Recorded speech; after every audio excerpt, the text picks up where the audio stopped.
여러분 성경을 읽을 때 등장인물에 대한 이해와 이 사건의 또 배경을 알고 나면 성경을 좀 더 맛깔나게 읽을 수가 있죠. 예를 들어 제가 이제 우리 아이들에게 밥 단단히 먹어라, 밥 많이 먹어라.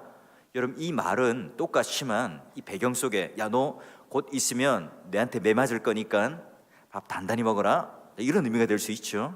또 이제 뭐 중간고사나 기말고사를 쳐야 되기 때문에 밥을 잘 먹고 시험을 잘 쳐라 할 수도 있고요. 또는 오늘 뭐 체육대회라든지 여러 가지 운동을 하게 되면 체력이 딸릴 수 있으니까 밥을 많이 먹어라. 어떤 상황에서 밥을 많이 먹어라 한 그 이유가 있을 거 아닙니까? 그러니 한 줄 밥 많이 먹어, 자, 이 하나만 가지고 내가 상상해내는 것이 아니라 그 안에 문맥과 또 배경과 인물과 어떤 상황에서 지금 이 대화가 오가고 있는가를 알면 성경을 좀 이해하는데 더 한층 더 하나님의 의도를 알 수가 있어요. 자, 오늘 베드로, 야고보, 요한은 특별히 예수님과 가까이 지내던 그리고 사랑을 받던 제자들이었습니다. 자, 사도행전에 등장한 헤롯은 어떤 사람이죠? 에돔, 즉 에서로부터의 그 내려오는 종족의 후예였습니다. 굉장히 정치적 인물이죠. 간사한 인물이고 박쥐와 같은 인물입니다. 자, 로마 황제 앞에서는요 분봉왕으로 자기를 임명해 주었으니까 더 많은 영토와 또 정치적인 어떤 지분, 이 부를 축적하기 위해서 그리스도의 철학을 받아들여요. 어떤 철학적이고 사색적인 것도 받아들입니다. 동시에 또 유대인들 앞에서는요 유대율법을 잘 지키는 척하면서 이 그들의 지지 기반을 얻으면서 정치적인 입지를 세우려고 했던 그야말로 꾼 중에 정치꾼이었고 기회주의자였습니다. 자, 오늘 1절 말씀 보니까 그때에 헤롯 왕이 손을 들어 교회 중에 몇 사람을 해하려 했는데 샘플 본보기로 누구를 잡습니까? 요한의 형제 야고보를 칼로 죽입니다. 예수님의 동생 야고보가 아니라 요한의 형제 중에 야고보예요. 자, 성경엔 동일한 인물이 많기 때문에 요한의 형제라고 하는 수식을 붙였습니다. 자, 여러분 알고 있듯이 유대인의 그 본격적이고 또 정확한 사형 집행 제도는 뭡니까? 투척형이죠. 돌을 던져요. 이 공동체가 쭉 마을 밖에 둘러서서 이 죄인, 뭐 간음하다가 또는 여러 가지 율법에 사형의 어떤 죄가 딱 걸리면 마을 밖에서 돌을 던져서 쳐서 죽이게 됩니다. 그런데 오늘 요한이 어떻게 죽었다고요? 칼로 참수를 당했습니다. 자, 그렇다면 여러분 이 부당한 제도죠. 로마의 법으로는 어떻게 사형을 시키죠? 그 당시에 극악무도한 죄를 저지른 사람은 어떻게 죽였습니까? 십자가형으로 죽였습니다. 헤롯은 지금 마음대로 아직까지 이런 참수나 칼로 죽이는 이 형법적 제도가 정착되지 않았을 그때에 자기 마음 내키는 대로 사법농단을 하고 있고 명백하게 불법을 저지르면서 요한을 죽입니다. 헤롯은 이와 같이 자기 감정의 기복에 따라 자기 좋아하는 대로 또 대중의 여론의 추이를 잘 살펴보면서 그때마다 갈팡질팡하면서 뭐 불법도 저지르고 살인도 저지르는데 전혀 양심에 거리낌이 없어요. 오늘날 위정자를 닮았죠. 때는 또 언제입니까? 유대인의 무교절을 맞아서 유대인들이 예루살렘에 그 절기를 지키자 많은 사람들이 모여듭니다. 시기로 따진다면 헤롯이 백성들의 마음을 살 수 있는 절호의 기회예요. 오늘날 추석, 설과 같은 명절에 민족의 대이동을 해서 한 곳에 그 마을에 사람들이 많이 모이게 되는 거죠. 이때 역전, 재래시장 이런데 정치인들이 가서 일부러 떡볶이도 사 먹고 전도 사 먹고 재래시장 가서 뭐 물건을 사는 그런 퍼포먼스를 하잖아요. 마찬가지입니다. 오늘 유대인들의 아주 유명한 그 절기인 무교절에 오늘 그들의 민심을 사기 위해서 그런 놀라운 일을 벌입니다. 그런데요, 헤롯을 이제 요한을 칼로 딱 죽였더니 유대인들이 너무너무 기뻐하는 거예요. 왜죠? 이 그리스도교 예수를 믿는 자들이 이제 우후죽순으로 일어나서 자기의 기득권들을 침해하다 보니까 이제 그걸 제거해 주니 얼마나 기뻤겠어요. 자, 이래서 지금 이제 어떤 상황이죠? 헤롯이 요한을 죽였더니 유대인들이 기뻐하니까 또 하나 잡아요. 누구를 잡죠? 베드로를 옥에 잡아서 처형하기 위해서 가둬놓는 겁니다. 오늘 본문의 말씀의 배경이 되는 것은 교회로 보면은 태동기, 유학이에요. 아직 교회가 할 일이 많죠. 이제 12사도가 정해지고 그 이후에 복음의 놀라운 일들을 하나님께서 그 사역자들, 사도들을 통해서 힘있게 사역을 해야 됩니다. 그런데 이게 웬일이죠? 하나님 뜻이 무엇인지 모르겠는데 야고보가 헤롯에 의해서 체포되고 죽임을 당해요. 게다가 유대인들이 기뻐합니다. 정치적인 셈법이 빨랐던 헤롯이 또 환심을 사기 위해서 유대인들의 지지를 얻기 위해서 베드로까지 잡아서 옥에 가둬요. 베드로를 감시하는데 네씩 사람을 네 패를 만듭니다. 446, 그러니까 한 사람을 하루 종일 지키는데 16명의 군인을 딱 둬요. 그리고요 베드로가 투옥되는데 안토니우스 이 병영 안에 있는 헤롯궁 서쪽에 있는 특수감옥, 여러분 그때까지는 누구도 빠져가 본 적이 없는 요새 중에 요새입니다. 여러분 그 혹시 성지순례 이런 데 가시면 유명한 곳에 사진 찍는 데만 열을 올리지 마시고 이런 곳에 한번 꼭 들려 보셔서 한번 마음의 감동을 받아보세요. 그런데 여러분 놀랍게도 베드로는 천사의 도움을 받아 탈출해요. 하나님의 경륜에 따라 야고보는 죽고 왜 베드로는 살려주시는 거죠? 우리는 이해할 수 없어요. 지금 우리가 그걸 따지자고 이 본문을 보고 있는 건 아니에요. 어떤 이들의 생각처럼 야고보가 잡혔을 때는 교회가 무관심하고 기도를 안 했기 때문에 야고보는 죽었다. 베드로는 그 이후에 공동체가 교회가 열심히 기도했으니까 살아났다. 이거 이제 받아들이기 힘든 어려운 해석이에요. 우리가 인정할 수 있는 이 한 가지는 뭐냐? 자, 베드로가 옥에 갇혔어요. 그에 오늘 5절 말씀 보면 간절히 그를 위하여 기도하였다. 그리고 베드로가 구출되었고 기도의 응답을 받았다. 이거죠. 아마도 여러분 야고보가 순교당한 이후에 이제 베드로까지 딱 잡히니까 교회가 위기의 상황에 빠진 거예요. 그러니 이 예전처럼 야고보가 잡혔을 때처럼 그냥 가만히 있는 게 아니라 그들이 이 절박감, 위기 속에 베드로가 잡혀 있으니 간절히 기도하죠. 자, 기도의 내용은 뭘까요? 당연히 하나죠. 살려주세요, 베드로를. 자, 이제야 참으로 주께서 천사를 보내셔서 아셨다. 이 후에 베드로는 깨닫게 됩니다. 내가 이 살아나고 옥에서 풀린 것은 이 천사가 사라진 후에 하나님께서 하신 일이라 깨닫습니다.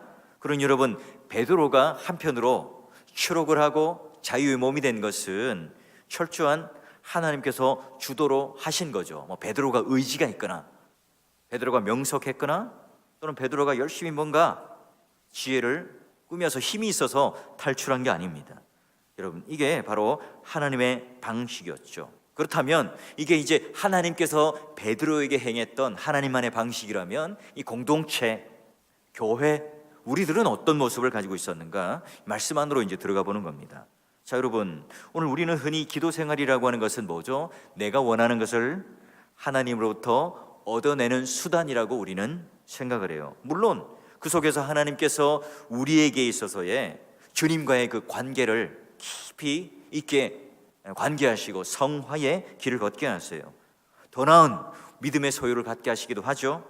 그리고 기도는요 성령 안에서 우리의 성품, 우리의 뜻, 우리의 의지, 우리의 비전도 바꿔놓는 그런 은혜의 작용도 하기도 합니다. 그래요 여러분, 이 기도라고 하는 것은 이렇게 개인의 영역에 있어서 아주 중요한 은혜의 도구임에 틀림이 없습니다. 그렇지만 오늘 이 말씀은요 그런 우리의 그 개인의 기도가 아닌 오늘 개인이 변화받고 개인이 하나님 앞에 은혜와 복을 받는 이걸 이야기하는 게 아니라 이 기도라고 하는 것이 공동체 안에서 어떻게 이루어지고 또한 공동체 안에 이 기도라고 하는 것이 강조되고 있는가를 살펴보려 합니다. 우리 기도 생활이요 공동체적인 이 삶을 구현해 나가는 데 있어서 아주 중요한 은혜의 방편입니다. 대개가 이 기도라고 하는 것은 개인이 하는 것으로 오해하지만 이 기도의 공동체적인 성격, 함께 모여서 기도하고 함께 모여서 같은 기도의 제목을 가지고 열렬히 간절히 기도하는 이 일들은요 예수 그리스도께서 우리의 머리 되신다는 것과 밀접한 관계가 있어요.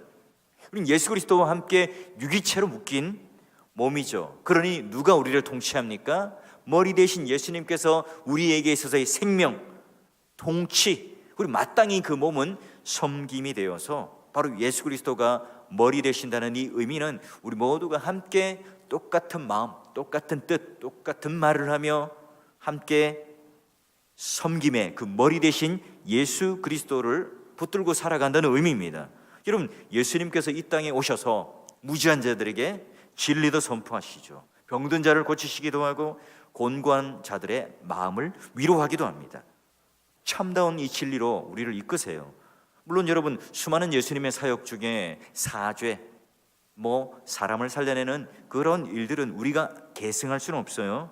그러나 예수님께서 하셨던 이웃을 섬기며 또한 그 이웃들과 함께 공감하며 우시고 웃으셨던 그 사역은 우리가 계승할 수 있는, 아니요, 우리가 계승해야만 하는 사역입니다.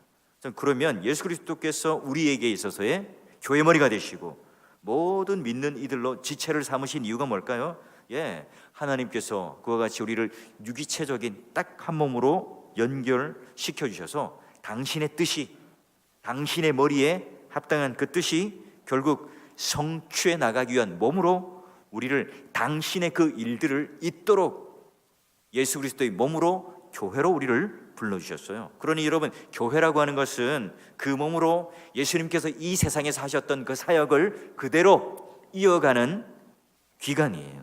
특히 여러분, 오늘 우리 예수님께서는 바로 기도의 세계가 그 모든 일들에 있어서의 원천임을 보여주셨죠. 몸으로 보여주신 분입니다. 예수님께서는요, 그토록 낮에 그냥 초죽음이 되는 사역이 있었지만 밤마다 겟세마네 한켠에 기도하며 안식하며 주님의 사랑을 하나님 아버지와 함께 교제하는 시간을 가지셨고요, 또 이른 새벽에 또 그분은 기도의 생애를 놓치지 않고 사셨던 분입니다. 여러분, 당신의 이 지상의 생활을 사역과 함께 하나님에 대한 그 사랑의 고백으로, 친밀한 하나님과의 그 언어로 기도의 세계를 채우셨던 분이에요. 그러니 여러분, 예수 그리스도께서 머리 되시고 몸인 우리 교회는 바로 그 지체들은요, 예수님께서 하시던 그 일을 그대로 잇대어서 따라서 그 계승하는 자들이에요. 주님이 하신 것처럼 우리 몸도 똑같이 교회의 그 공통된 기도의 은혜가 충만할 때만 교회다움이 있고요, 교회가 되는 거죠. 자, 이게 바로 여러분, 오늘 개인만이 기도하는 것이 아니라 공동체적인 기도를 할 수 있는 근거요, 은혜예요. 여러분, 이런 것들이 충만할 때 교회는 모두가 한 마음을 품어서 예수 그리스도의 뜻을 계승하게 됩니다. 물론 그렇죠, 사람마다 각기의 출생 배경 또는 은사, 여러 가지 어떤 실력, 세상의 어떤 지위, 이런 것들은 다 달라요. 그럼에도 불구하고 오늘 우리가 마치 오케스트라와 같이 각각의 몸의 지체가 다른 것처럼 조화를 이루어서 한 몸이 되어서 예수 그리스도의 사역을 이어갑니다. 자, 그렇다면 그 몸을 움직이게 되는 그 에너지, 그 원동력은 과연 무엇인가? 바로 예수 그리스도의 마음이죠. 서로 은사는 달라요. 그러나 머리 대신 예수님께서 우리에게 주시는 그 마음, 한 마음을 같이 품기 때문에 조화를 이룰 수 있죠. 이런 원리에서 교회가 공동체적으로 한 마음을 품고 모두가 모여서 함께 기도할 수 있어요. 어떻게 해요?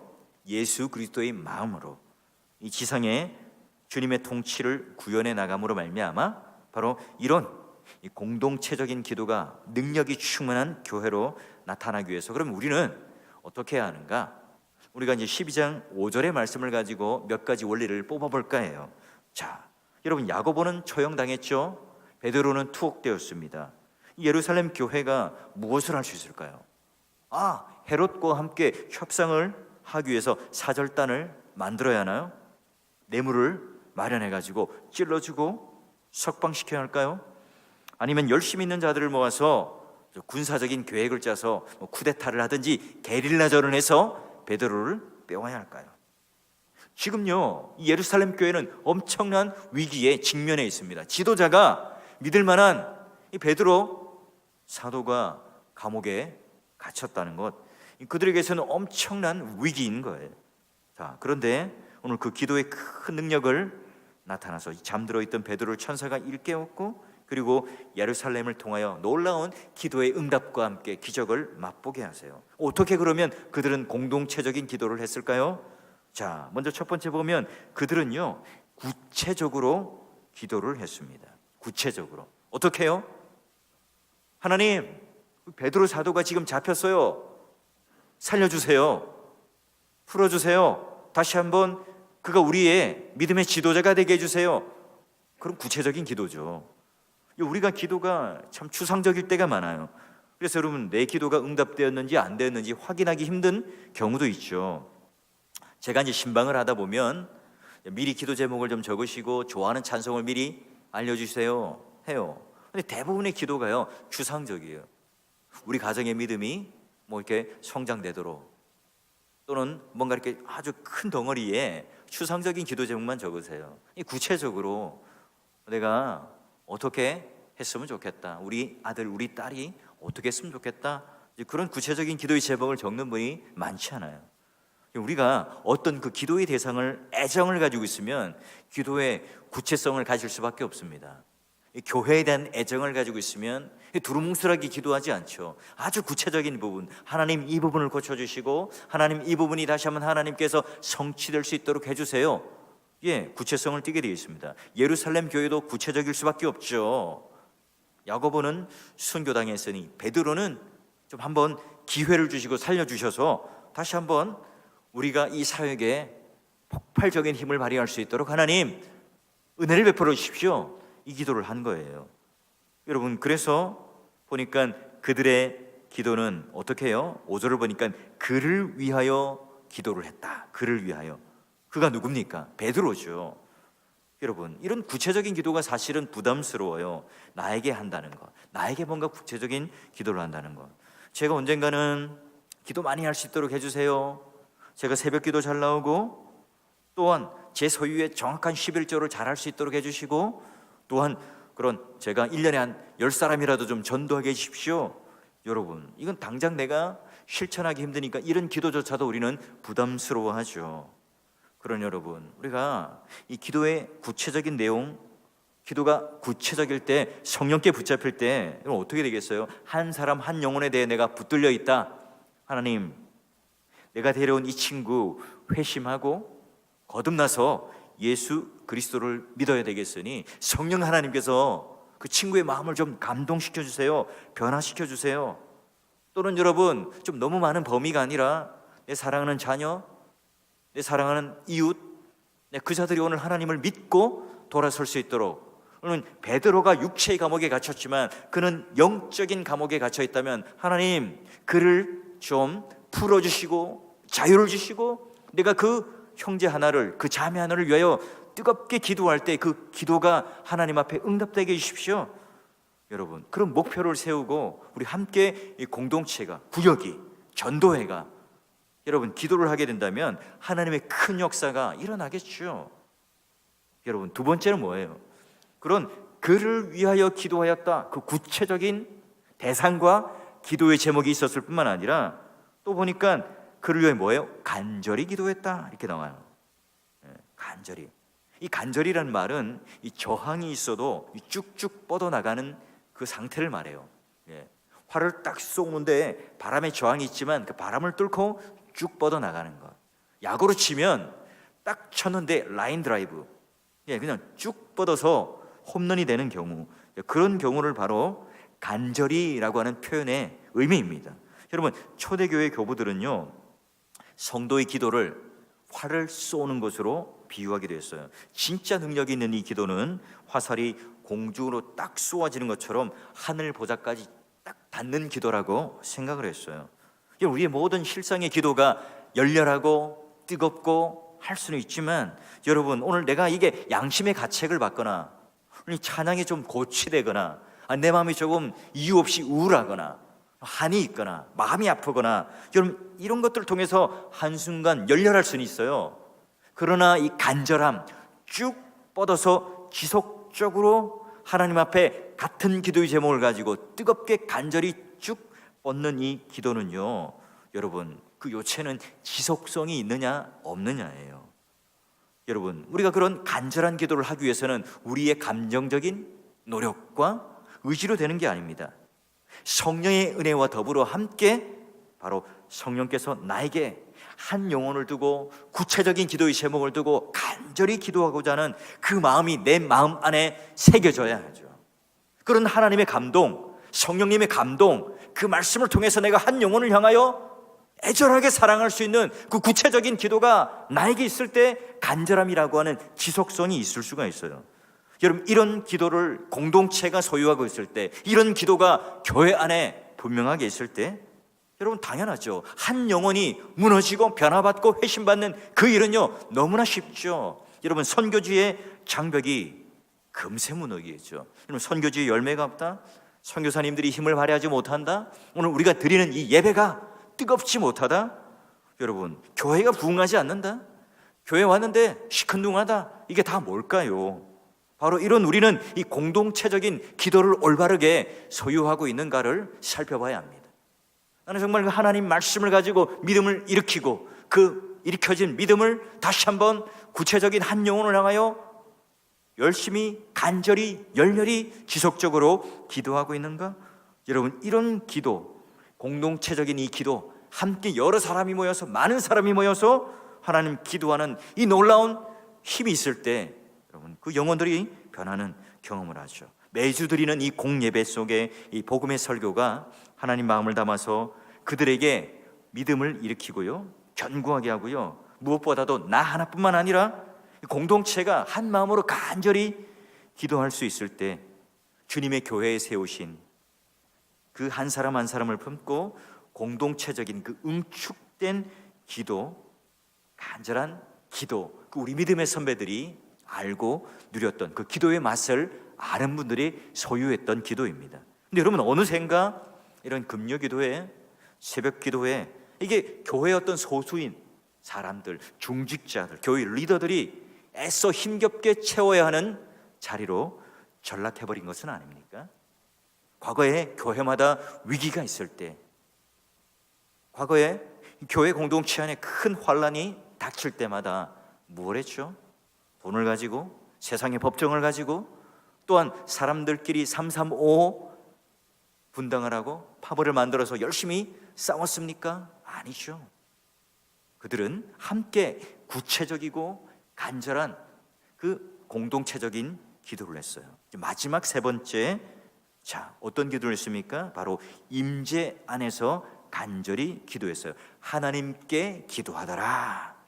예, 여러분, 말씀을 우리가 접할 때 목사님, 기도라고 하는 것이 하나님 앞에 기도하는 거지요, 반문하겠죠.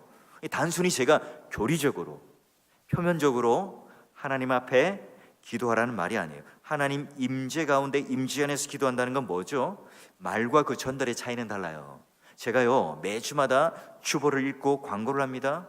그럴 때 제 마음을 아주 막 깊이 담아서 할까요? 그렇지 않죠. 제가 주일에 광고, 주보를 읽을 때 딱 이렇게 건조하게 객관적인 사실을 여러분에게 전달합니다.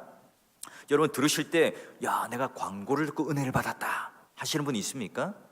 제가 러시아 갔다 왔더니 분명히 광고에도 실렸고 광고를 했고 했는데도 우리 교육자들에게 우리 목사님 어디 갔는겨? 하고 묻는 분들이 더러 있다는 거예요. 왜 그래요? 여러분, 이 대화는 마음을 실어야 하는데요, 주보 광고, 마음이 실려 있지 않으니까 듣는 사람들은 듣고 그렇지 않은 사람들 듣지 않는 거죠. 우리는 이런 아침부터 밤까지 수많은 말들을 합니다. 그러나 대화를 하는 것은 얼마나 될까요? 하나님 앞에 그 임재 안에 누리며 하나님께 기도하더라, 이 말은요 우리가 일방적으로 내 말을 전달하는 것이 아니라 그분과 함께 나는 인격적인 교제의 깊음 속에 대화를 하고 있는 거죠. 물론 하나님께서는 우리의 필요하신 걸 아세요. 물론 하나님께서는 오늘 우리가 이 땅을 살아가면서 어떤 것을 필요로 하는지 누구보다도 잘 아시는 하나님이시죠.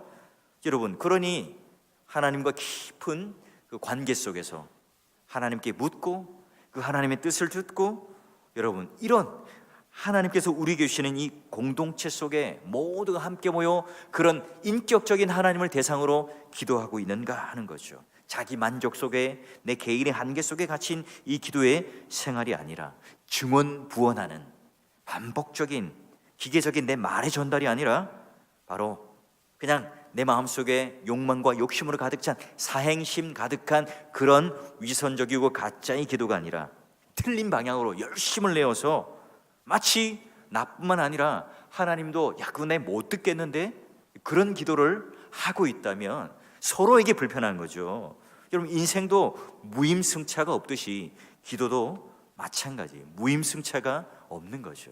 나는 정말 구체적인 기도를 통해서 한 영혼에 대한 지속적인 간절함의 기도가 하나님과 그 인격적인 하나님 앞에 기도하고 있는 게 오늘 내 기도의 생활이 맞는가, 이걸 점검할 때 기도는요 더 이상 노동이 아니라 하나님 안에 누리는 진짜 은혜의 방편과 도구가 되는 겁니다. 예루살렘 교회는 표면적으로 위기에 있었습니다. 그러나 야고보가 죽었고 베드로도 갇혔죠. 하지만 to be not what to be, 내가 사느냐 죽느냐 이 절체절명의 위기 속에서 예루살렘 교인들은 오히려 하나님의 은혜를 누리는 절호의 기회가 되었던 거죠. 여러분 1907년 평양 대부흥운동 모두가 다 기도하는 자리가 있었죠. 죄를 토설하고 회개하고 변하기 전에 말씀이 그들을 변화시켰고, 그리고 그 열렬한 기도와 간절한 기도 속에 그 영혼이 변하며 주일날이면 시장 문까지 닿는 사회적인 변혁이 일어나고, 술을 먹던 그런 술꾼들도 술을 끊게 되고,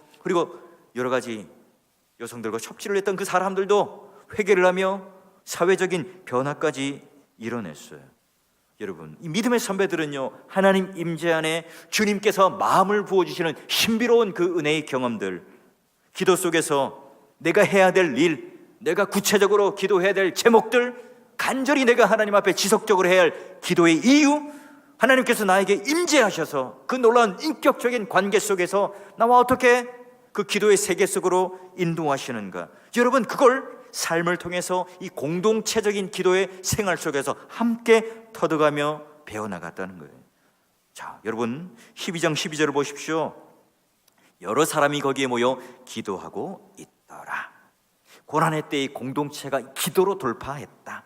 오늘날 교회가 배워야 할 부분이겠죠. 여러분 사람을 바꾸고 놀라운 일을 경험했어요. 그런데 재밌는 게 뭐냐면 그 기도를 하고 놀라운 일이 일어났죠. 베드로가 풀려났습니다. 베드로가 처소에 와서 똑똑똑 문을 두드렸어요. 노대라는 처녀아이가 베드로의 음성을 듣고 문도 안 열어주고요, 가서 야 너무 기뻐서 안으로 들어가서 베드로가 지금 대문 밖에 와 있습니다. 사람들이 로데에게, 그 처녀아이에게 미쳤다고 말을 합니다. 놀라운 일은요, 그렇게 기도했지만 그 기도의 실제가 이루어졌다는 사실 그들이 믿지를 못했던 거예요. 더 놀라운 것은요, 그런 정도의 마음과 믿음을 가지고 있었는데도 하나님께서는 그들의 기도에 응답을 해주세요. 우리가 볼 때요 결론적으로 미미하고 그들이 진짜 믿었느냐 안 믿었냐 이걸 떠나서 그것을 들으시는 그 하나님께서는요 그 기도의 근거, 그 구체적인 지속성, 하나님 앞에 열렬히 기도했던 이것을 하나님께서는 귀 기울이시고 받아주셨던 거예요. 주님이 오늘 교회에 기도하게 하시는 그 구체적인 기도의 제목을 가지고, 간절함을 가지고, 또한 하나님 임재 앞에 여러분 기도하는 그 능력의 맛을 알 때에 그 공동체는, 그 교회는 기도의 은혜를 통해서 선순환적인 은혜를 통해 강건해지고요, 교회도 주님 앞에 능력 있게 세워져 나가겠죠. 여러분 우리가 전도를 열심히 하자, 교회를 사람을 많이 채워넣자, 우리 열심을 내야 됩니다. 더군다나 그 열심과 더불어 이런 구체적이고 간절하고 하나님 임재 안에서 누려지는 실제적인 기도의 응답을 누릴 줄 아는 그 맛을 아는 자라면요 그거 해야 된다, 안 하면 안 돼, 억지로 밀고 당기는 것이 아니라 그 기쁨 때문에 내가 자연스럽게 하나님 앞에 그 놀라운 은혜를 누리며 하루하루 살아갈 수 있는 능력의 근원이 되겠죠. 믿음의 동역자 여러분, 다시 한번 여러분 다니엘 기도, 또 여러분 전도의 모임, 또 권사의 기도, 또한 여러 가지 우리 새벽 기도와 금요 기도의 수많은 어떤 기도의 이 공동체적인 기도의 현장 속에 이런 놀라운 은혜가 여기저기에 넘쳐나는 기도의 간증이 되셔서 우리가 그저 와서 의무로 하게 되는 이런 사역들이 아니라, 오늘 이 초대교회 때 큰 위기 속에 있었지만 정말로 빼도 박도 못하는 요새에 갇힌 이 베드로가 풀려나며 그 공동체가 함께 기도의 응답을 받고 놀라운 위로를 받았던 것처럼, 이 세상의 감옥에 갇혀있는, 이 세상의 세속적인 원리에 갇혀있는, 이 세상의 욕망에 갇혀있는 그 영혼들 또한 갇혀있는 이 사람들을 향해 애절한 마음을 가지고 다시 한번 우리 교회가 그런 이 공동체적인 기도, 선교지를 향하여 또 우리 이웃들을 향하여 우리 가까운 이 삶을 통하여 이런 놀라운 기도의 처소가 더욱더 굳건하게 세워지고 하나님 앞에 이 놀라운 공동체적인 기도가 세워질 수 있기를, 건강하고 주님의 능력이 오늘 우리 가운데 맛볼 수 있기를 주님의 이름으로 축원합니다.